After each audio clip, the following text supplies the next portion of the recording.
Hello and welcome to UNISM, the Church of Tomorrow. One love, one planet, and one people. Our topic for today's presentation is spirituality. Is the Bible the Word of God? This was also one of the questions of my spiritual journey. I wanted to know if God takes sides and chooses a culture to write God's book. But if God actually chose a culture to write his book, will this book represent God? I ask this question because the book will only reflect how one culture sees the world, instead of from the point of view of the cultures of the world.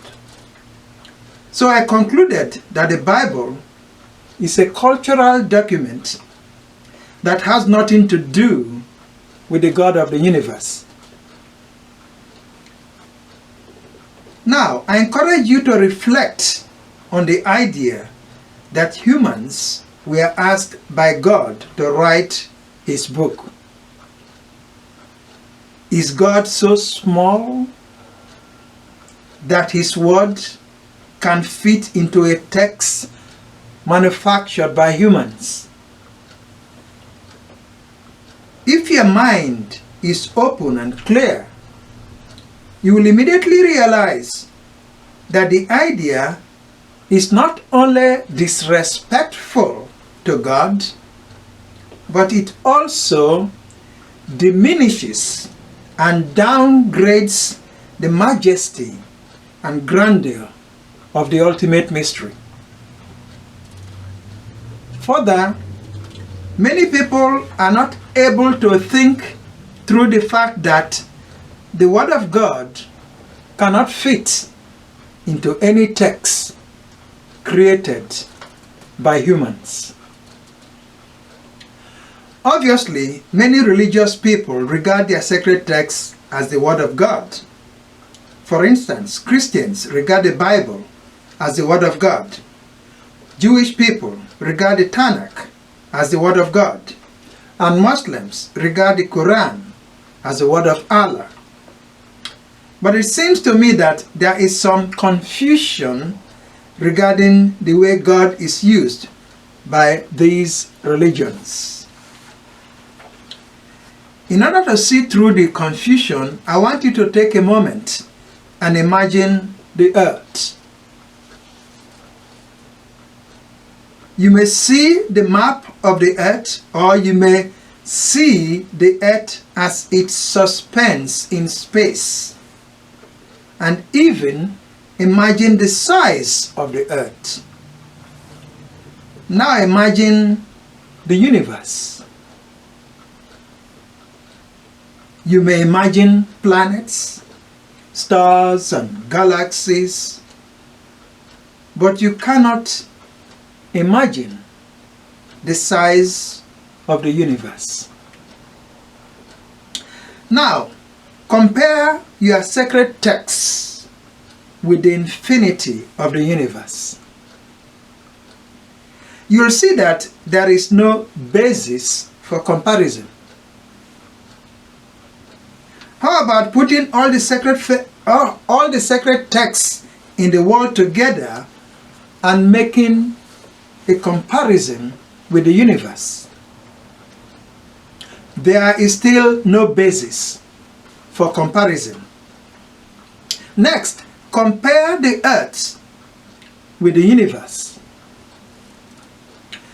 Some scientists have said that the earth is just a drop in the ocean of the universe.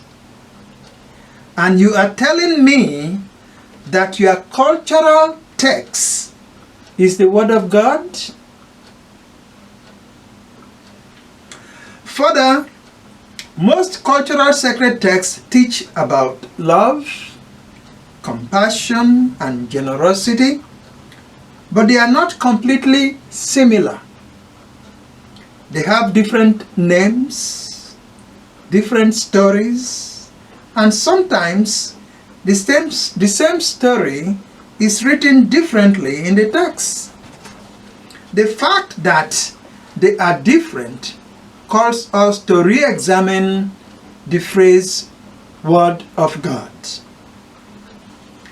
The truth is that the words of the God of the universe are not in any book but pervades the universe, as stated in the following poem.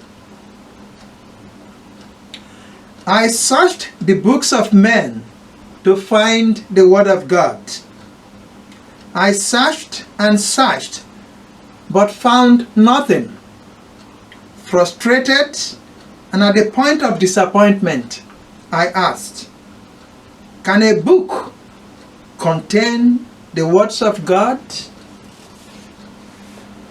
A voice said, books contain the words of men. The Word of God pervades the universe.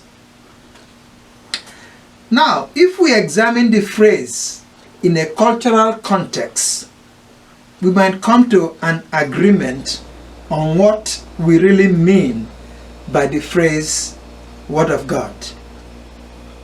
In the Bhagavad Gita, Arjuna had a conversation with Lord Krishna about life.